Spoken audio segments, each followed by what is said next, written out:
Thank you for joining me for some easy swaps that we can make for our kids to make their food just a little bit healthier. Let's jump in. And stay tuned till the end. I have a cute little kitchen kids story.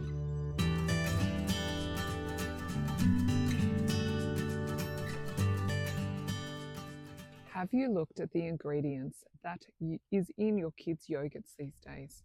There can be like 20 or 30 ingredients in yogurt.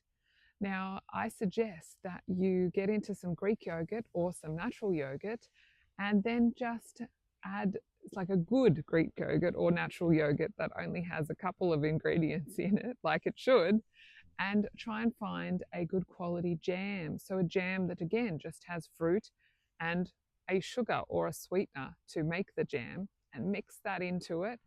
And that is so much of a healthier yogurt for your children. And this, I think, is an easy swap because I think that they will like it too, and enjoying swirling that jam into their yogurt. So when we bake our cookies and cakes and things for our children, I think that we can make some swaps from sugar.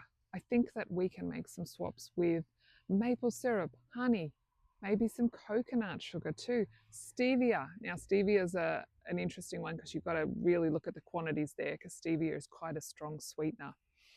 Date paste even, molasses, monk fruit extract, or even jam like I just talked about could be used for sugar replacements. So in replacing sugar in what your kids might eat, so instead of using sugar on, I don't know, your Weet-Bix, whatever they eat, you might like to try maple syrup or honey, or even something like coconut sugar. Stevia, now that's probably going to be a hard one on Weet-Bix. Date paste even, molasses, and monk fruit I've got down here as well, but that's going to be a hard one on Weet-Bix as well because it's a very strong sweetener like stevia. And for cooking to replace sugar, all of those things I mentioned above can work. Stevia and monk fruit, you've just got to be careful of the amounts because, of course, they're a stronger sweetener, like they're very, very, very sweet.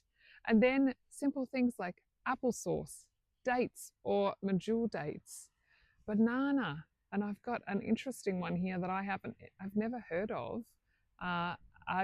Agave nectar or syrup, and jam again. You could put jam in a cookie to give it a little bit more of a sweetness. And then if you want to get away from sweeteners altogether, there's lots of other options like cinnamon, fig, vanilla, citrus flavors, coconut flavor, spices, nuts, seeds, pureed fruit, mashed fruit. I try and avoid artificial sweeteners.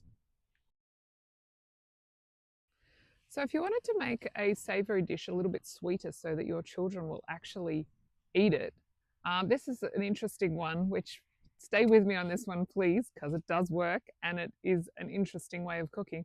But boiling onion at the start of your cook. So what that means is that you'd put a little bit of water just to cover the onion and then boil it off for say 10 minutes. And then if you do want to fry your onion, you fry it.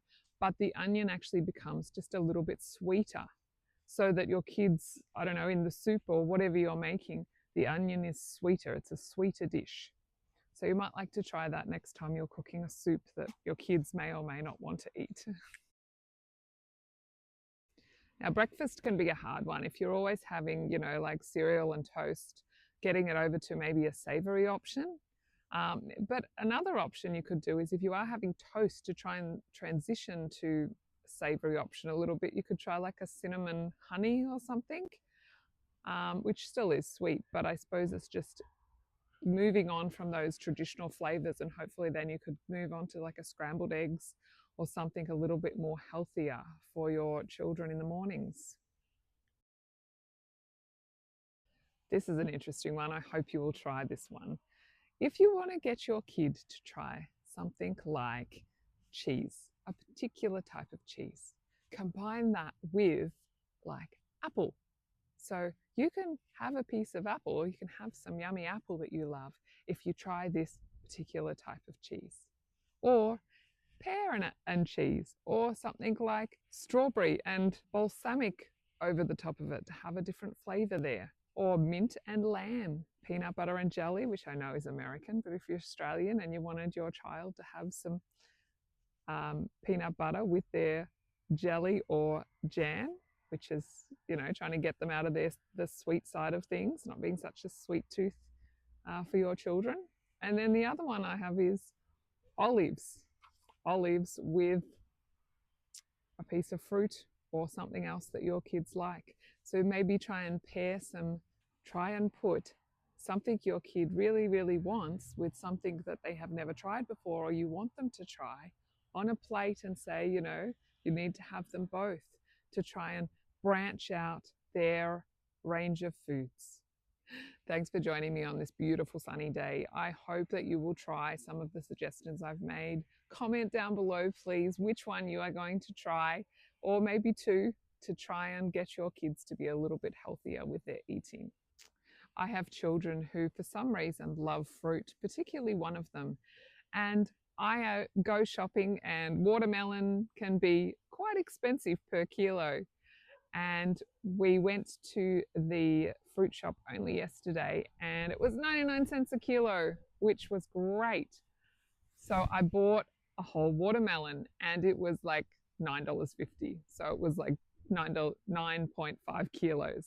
And my beautiful child was like, how much was this watermelon? It was only 99 cents, wasn't it, Mum? But no, it was 99 cents a kilo. So I had to explain that to him.